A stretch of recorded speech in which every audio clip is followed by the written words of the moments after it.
아버지의 원수 장우석을 고발하면 어떻게 되는가? 연희는 내가 복수를 위해 혼인하였다는 사실을 알게 되고 원수의 아들을 잉태했다는 배신감에 치를 떨 것이다. 구독과 좋아요 그리고 알람 설정 부탁드립니다. 재미있고도 좋은 글로 보답하겠습니다. 첫 번째, 원한의 씨앗. 조선 제19대 국왕 숙종의 치세말이었다. 경상도 안동 땅에 한 선비가 있었으니 그의 이름은 이수재였다. 수재의 아버지 이양룡은 안동에서 이름난 유학자로 향교의 훈장을 지내며 후학을 가르치던 인물이었다. 그러나 같은 고을에 살던 향청의 좌수 장우석과는 뼈에 사무치는 원수 사이였다. 원한의 시작은 토지의 경계 다툼이었으나 장우석이 고을 수령에게 뇌물을 바치고는 거짓 소지를 올려 이양룡의 전답을 빼앗으면서 두 집안의 원한은 돌이킬 수 없는 것이 되었다. 그것으로도 모자라 장우석은 역적과 내통하였다는 무고를 꾸며 관아에 고발하였고 이양룡은 포졸들에게 끌려갔는데 옥고를 치르다 끝내 옥사하고 말았다. 그때 수재의 나이 16이었다.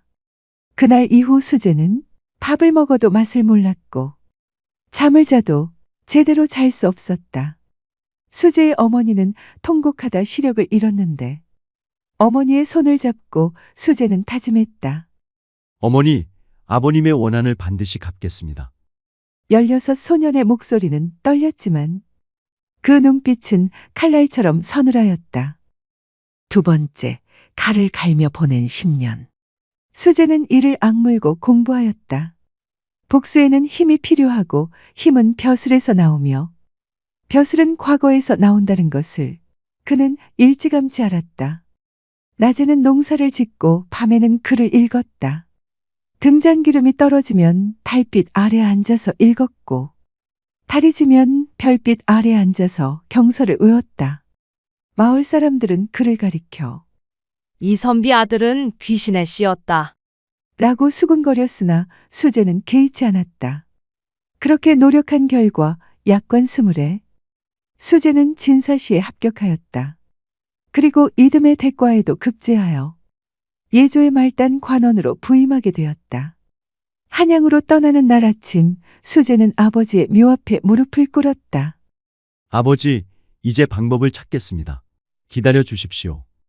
그런데 바로 그 한양에서 수재는 뜻밖의 소식을 듣게 되었다. 장우석이 몇 해 전 인근 고을 수령과 짜고 민전을 강탈한 일이 드러나 한양으로 압송되어 형조의 조사를 받고 있다는 것이었다. 더욱이 장우석의 아들 장필준이 어떻게든 아버지를 구하려고 예조의 이런저런 관원들에게 손을 뻗치고 있다는 소문도 들렸다. 수재의 가슴 속에 오래 묻어두었던 불씨가 다시 살아났다. 그는 생각하였다. 장우석을 법으로 치는 것은 이미 시작되었다. 하지만 법이 과연 아버지의 억울함까지 밝혀줄 것인가? 관아의 법이란 힘 있는 자의 편이라는 것을 수재는 이미 16에 배웠다. 그렇다면 직접 손을 써야 했다. 하지만 어떻게 손을 써야 하나? 세 번째, 혼인이라는 계략. 기회는 예상치 못한 곳에서 왔다. 장필주는 아버지를 구하기 위해 예조의 관원들에게 두루 손을 썼는데 그 과정에서 수재에게도 접근하였다. 수재가 아버지 이양룡과 원수 사이라는 것을 장필주는 알지 못하였다. 오래전 일이었고 수재가 이름을 바꾸어 과거에 응시하였기 때문이었다. 장필주는 여동생 장현이의 혼처를 찾고 있었다. 장현이는 그의 19살로 안동 일대에서 미모와 학식으로 소문난 처자였다.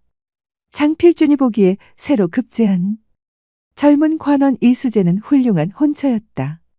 노이와 혼담을 나눠보시는 것이 어떻겠소? 수재는 그 제안을 들었을 때 잠시 눈을 감았다. 원수의 딸, 아버지를 죽음으로 몰아넣은 자의 딸. 그 집에 들어가면 원수 장우석을 가까이서 볼 수 있다. 그의 약점을 알 수 있다. 때가 무르익으면 법으로든 다른 방법으로든 아버지의 원한을 갚을 수 있을 것이다. 잠시 후 수재는 눈을 뜨고 조용히 말하였다. 한번 생각해 보겠습니다. 네 번째, 처음 만난 날. 장가의 별채에서 혼담을 나누던 날. 수재는 담 너머 마당에서 혼자 매화나무 아래 서 있는 여인을 보았다. 봄이기는 하지만 여전히 찬바람이 부는 속에서도 막 피어나려는 매화가지를 가만히 올려다보고 있었다. 나중에야 알았지만 그 낭자가 장현이었다. 혼담 자리에서 처음 마주한 장현이는 수재가 예상했던 것과는 전혀 다른 사람이었다. 눈빛은 맑고 깊었으며 말수는 적었으나 그 적은 말 속에 생각이 가득 담겨 있었다. 그녀는 혼담 자리에서 수재에게 단 한 가지를 물었다. 학문하시는 분이라 들었는데 가장 좋아하시는 구절이 무엇인지요? 뜻밖의 물음에 수재는 잠깐 멈칫하다가 답하였다. 공자께서 이르시길 이루어진 일은 논란하지 말고 끝난 일은 따지지 말며 이미 지나간 일은 허물하지 않는 것이다. 라고 하셨는데 그 문장을 좋아합니다. 연희가 그 말을 듣고 가만히 고개를 끄덕였다. 수재는 그 순간 묘한 감정을 느꼈다. 자신이 그 구절을 좋아한다고 말한 것이 아니었다. 그저 평소 읽은 것 중에 첫 번째로 떠오른 것을 말하였을 뿐이었다.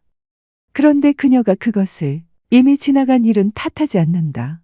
라는 뜻으로 받아들여 고개를 끄덕이는 것을 보면서 수재는 어쩐지 자기가 상대를 기망하고 있다는 느낌을 지울 수가 없었다.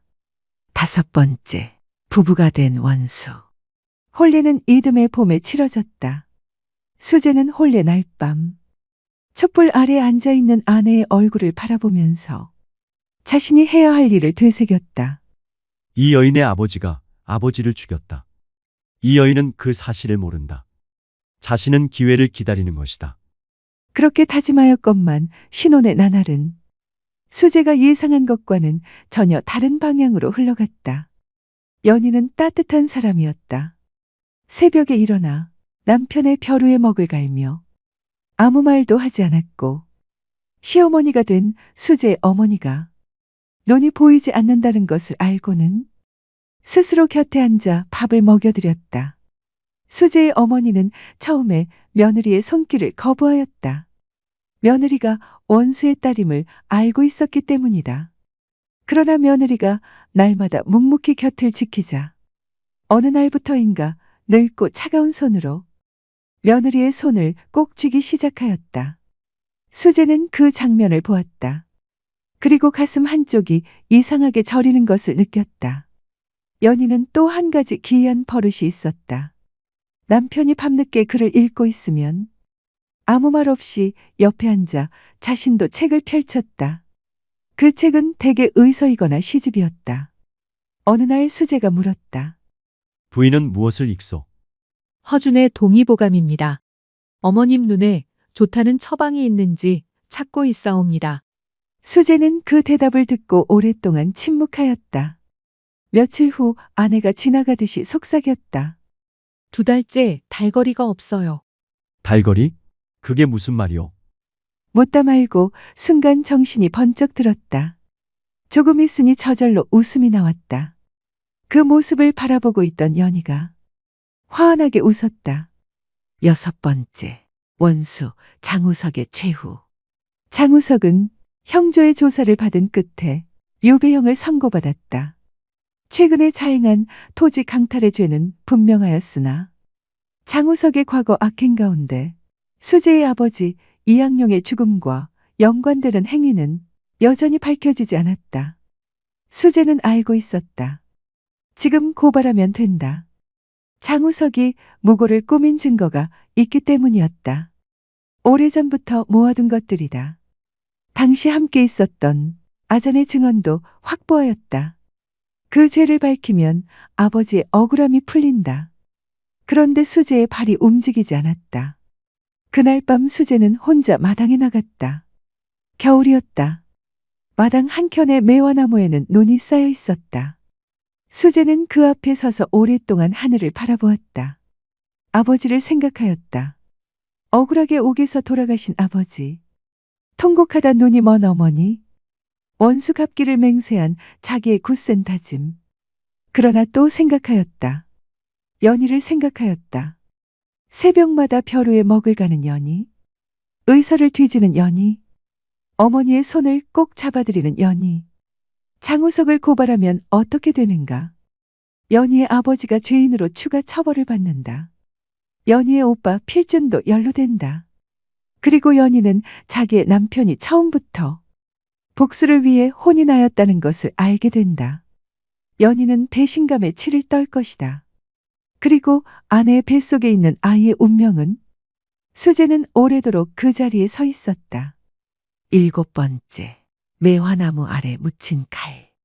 이틀 뒤 수재는 마당 한켠에 작은 구덩이를 팠다. 그 안에 무언가를 넣고 흙을 덮었다. 매화나무 바로 아래였다. 연희가 그 장면을 방 안에서 바라보았다. 그녀는 묻지 않았다. 다만 남편이 방으로 들어왔을 때 차를 한 잔 내어놓으며 조용히 말하였다. 많이 힘드셨겠습니다. 수재는 그 말에 처음으로 눈물이 났다. 나중에 연희는 알았다. 남편이 땅에 묻은 것이 단검 하나라는 것을. 그리고 그것이 자기 아버지를 향한 것이었음도 어렴풋이 짐작하였다. 또 남편이 그 칼을 쓰지 않기로 하였다는 것도. 연희는 아무것도 묻지 않았다. 그저 그날 이후 매화나무에 물을 줄 때마다 조금 더 오래 그 앞에 서 있었다. 8번째, 눈먼 어머니의 가르침. 수재가 홀어머니를 모시고 매화나무 아래 앉았다. 눈먼 어머니는 향기로 계절을 느꼈다. 매화가 피었느냐? 예, 연희가 물을 잘 주었겠지. 예, 어머니. 어머니는 한동안 말이 없다가 연희가 부엌에 간 사이에 입을 열었다. 수재야, 예, 내 아버지가 억울하게 돌아가신 것은 사실이야.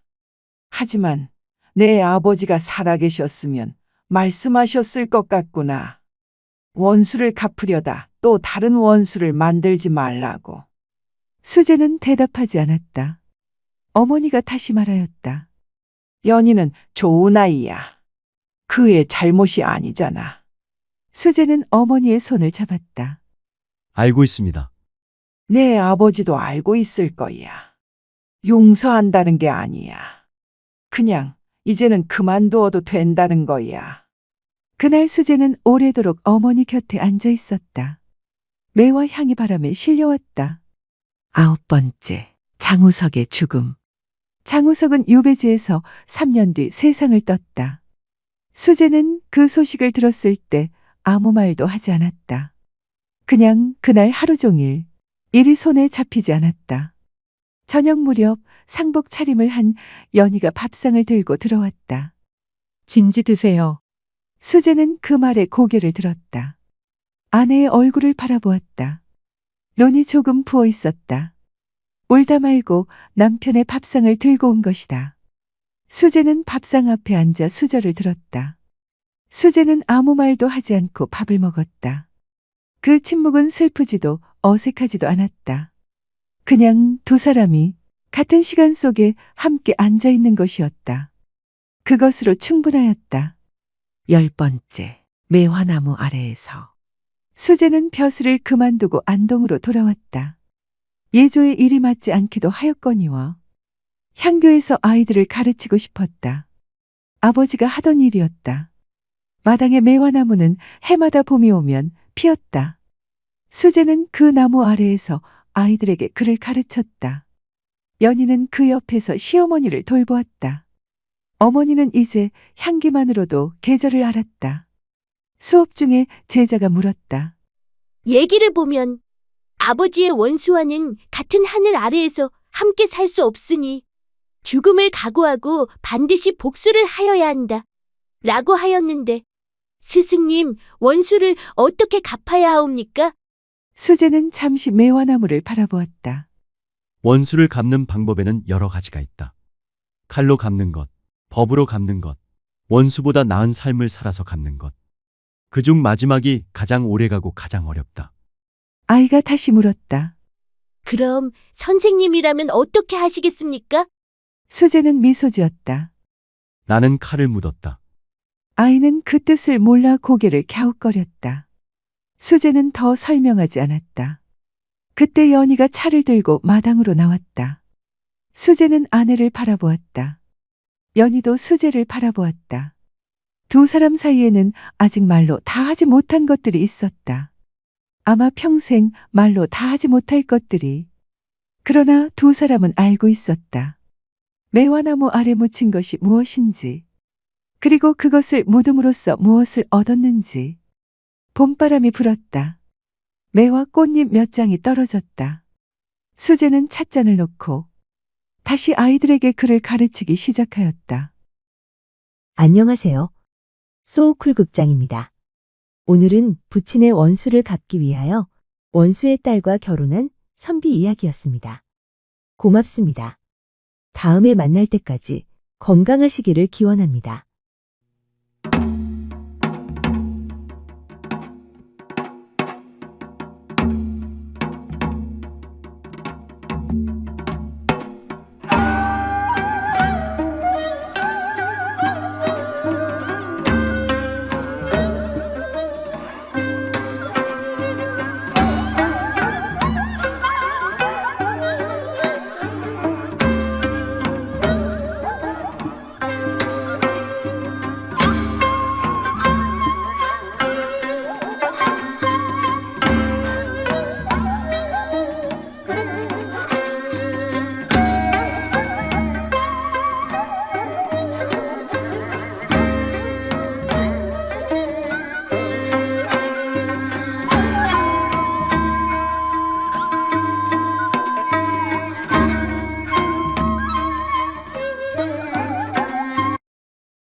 호랑이 밥이 될 운명을 가진 아이, 정면으로 도전하여 그 운명을 극복하는 이야기를 포함하여 두 편입니다. 안녕하십니까? 소우쿨 극장 오디오북 시간입니다. 구독과 좋아요 그리고 알람 설정 부탁드립니다. 재미있고도 좋은 글로 보답하겠습니다. 첫 번째 꼭지. 가문의 운을 트게 한 며느리의 효성 이야기입니다. 옛날 어느 산골 마을에 몹시 가난한 집이 있었다. 이 집에는 병약한 아들과 늙은 어머니 둘이 살고 있었는데 어느 날 착하고 마음씨 고운 며느리가 새로 시집을 왔다. 새 며느리가 시집 온 이튿날 아침이었다. 며느리가 부엌에 나가 밥을 지으려 했으나 쌀독이 텅 비어 있었다. 쌀은커녕 보리 한 톨도 남아있지 않았다. 며느리가 난처해 서 있는데 시어머니가 부엌으로 들어왔다. 얘야, 조금만 기다리거라. 하더니 시어머니는 벽에 걸린 작은 주머니를 허리에 차고 밖으로 나갔다. 한참 뒤 돌아온 시어머니는 그 주머니에서 밥을 꺼냈다. 그제야 며느리는 알았다. 늙은 시어머니가 매일 동량을 다녀 가족의 끼니를 잇고 있다는 사실을. 그 사실을 알게 된 며느리는 그날 밤 부끄럽고 미안해서 잠이 안 왔다. 다음 날 아침 시어머니가 나갈 준비를 하는데 며느리가 그 차림을 가만히 살피니 시어머니가 다 해진 속바지를 입고 있었는데 바지 올이 다 풀려 속살이 비칠 지경이었다. 저런 옷을 입고 찬바람 속을 다니시니 얼마나 싫으실꼬. 며느리는 가슴이 미어졌다. 그래서 시어머니가 나간 뒤 집안을 샅샅이 뒤져 헝겊을 찾았다. 그러나 워낙 가난한 집이라 해진 속바지 하나 기울 만한 천 조각도 없었다. 이리저리 찾다가 기름 짜던 배주머니가 석가래 밑에 끼어 있는 것을 보고는 그걸 빨아서 시어머니의 속바지를 기워드렸다. 시어머니의 속바지에 댄 헝겊은 워낙 기름에 절었으므로 몇 번을 빨았지만 기름기가 가시지 않았다. 며느리가 기운 속바지를 입은 시어머니는 며칠 뒤 이상한 것을 느꼈다. 날씨가 맑은 날이면 기워댄 헝겊이 까슬까슬하였고 비가 오려 하면 눅눅하게 기름기를 머금었다. 덕분에 시어머니는 속옷에 댄 헝겊의 상태를 보고 날씨의 변화를 알 수 있게 되었다. 장마철에 구름이 끼어도 시어머니가 내일은 비가 안 옵니다. 비 걱정하지 마세요. 라고 말하면 정말 비가 오지 않았다. 또 어떤 날은 전혀 비가 올 것 같지 않은데도 곧 비가 올 터이니 모두 비 설거지를 해야겠습니다. 라고 하면 정말로 비가 왔다. 마을 사람들이 처음에는 반신반의하다가 틀린 적이 없자 모여서 수군거리기 시작하였다. 저 할머니는 하늘에 돌아가는 기운을 아는 모양이다. 소문은 마을을 넘어 고을 원님의 귀에까지 닿았고 원님은 그녀를 불러 직접 확인하고는 감탄하여 가명에 보고하였다.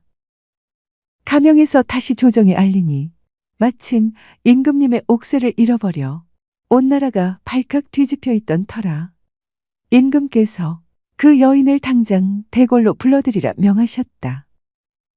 임금의 명을 받은 관리들이 가마를 가지고 와서 그녀를 모시고 대궐로 향하였다.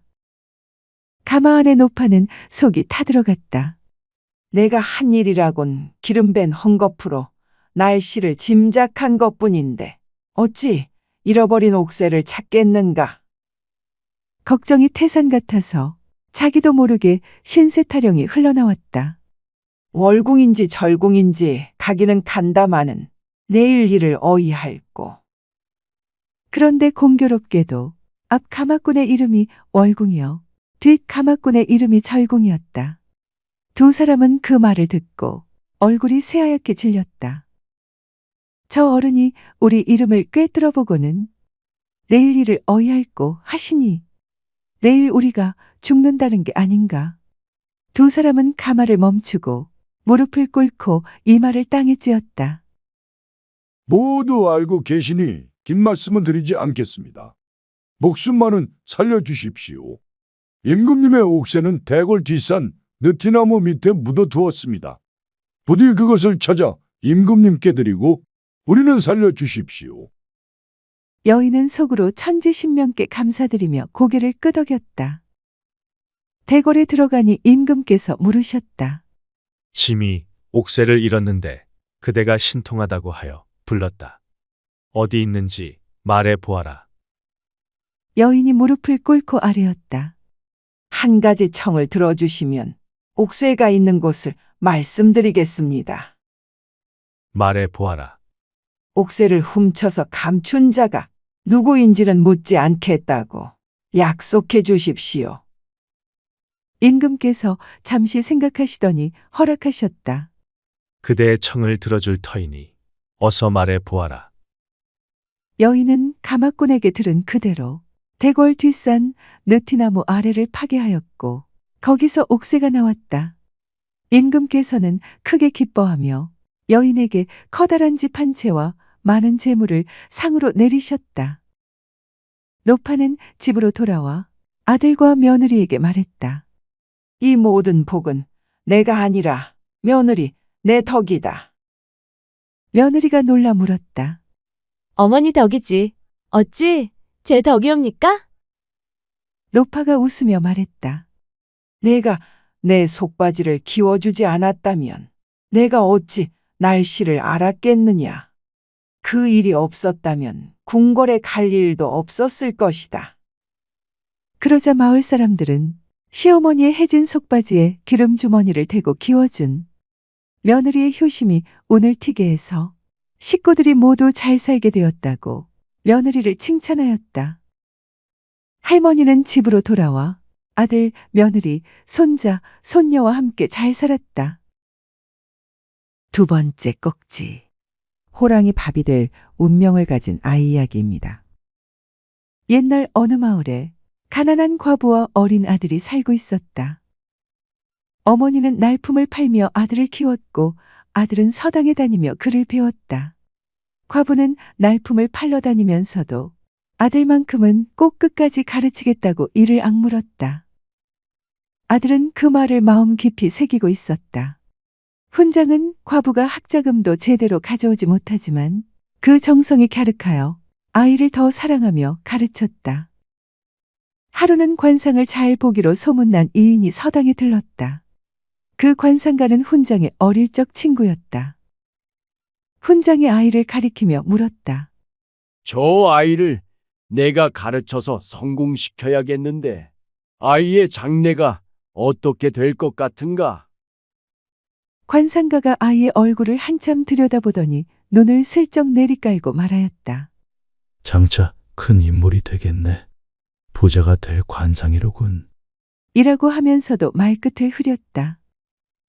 아이는 이제 7살밖에 안 됐지만 눈치가 몹시 빨랐다. 좋은 관상이라면 기꺼이 말해줄 텐데 저렇게 얼버무리는 것은 나쁜 운수를 감추려는 게 분명하다. 내가 자리를 피해드리면 바른 말을 하시겠지. 아이는 조용히 일어나 인사를 올렸다. 선생님, 어머니가 일찍 오라 하셨습니다.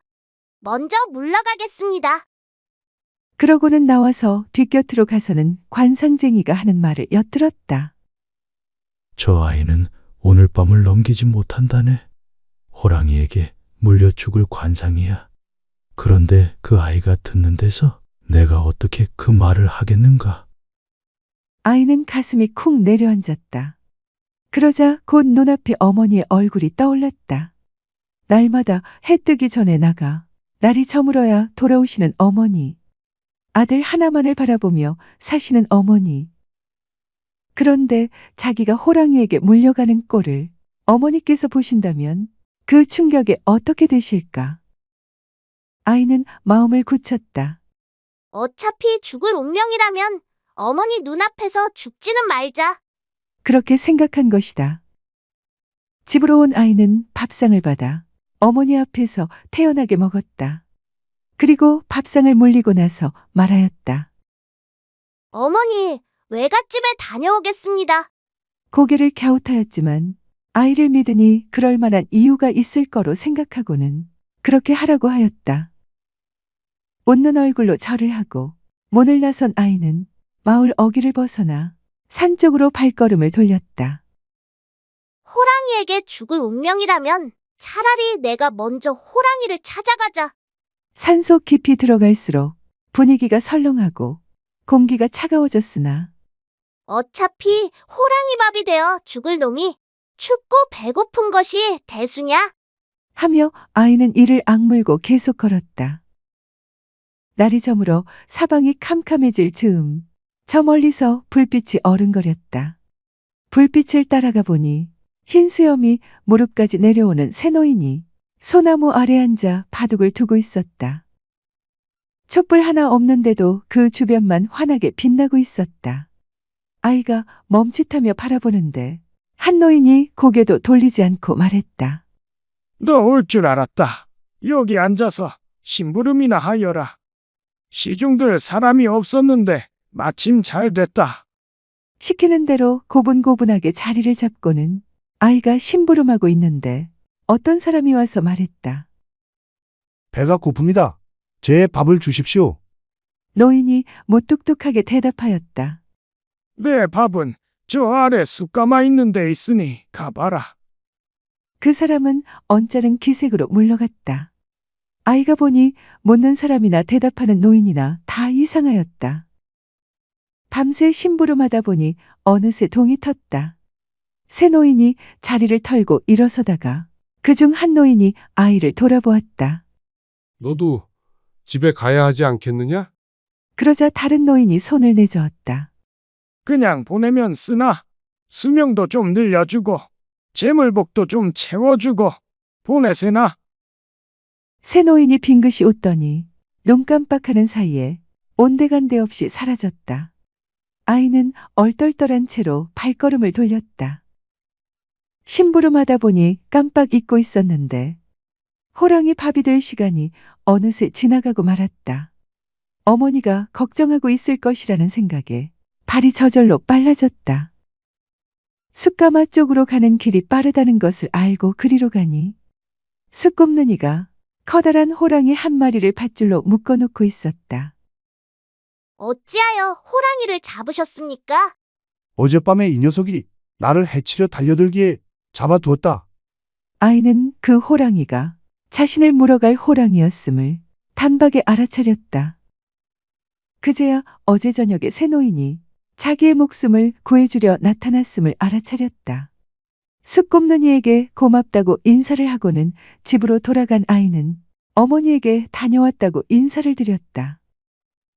어머니는 외갓집을 다녀온 줄로만 알고 별일 아니라는 듯 태평스럽게 말하였다. 글 배우는 나이가 뭐하러 여기저기 다니느냐. 어서 서당에 가거라. 다행이었다. 어머니가 아무것도 모르고 있어서 얼마나 다행인 줄 몰랐다. 서당에 가보니 훈장과 관상쟁이가 나란히 앉아 있었다.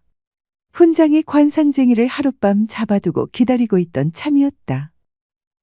아이가 공손히 인사를 올리자 관상쟁이가 아이 얼굴을 뚫어지게 들여다보더니 말하였다. 이 아이의 관상이 완전히 바뀌었구나. 희한하게 그 사이 대운이 열렸네. 아이가 하룻밤 동안 있었던 일을 차근차근 이야기하자 관상쟁이가 두 눈에 물기를 머금고 고개를 끄덕이며 말하였다. 효도 효자가 내 얼굴에 새겨져 있다. 불쌍한 어미에게 내 죽는 모습을 보이기 싫어서 제 발로 죽으러 간 그 마음이 하늘을 움직인 게야. 내 목숨을 살린 것은 다름 아닌 그 효심이니 죽을 때까지 어머니에게 효도하거라.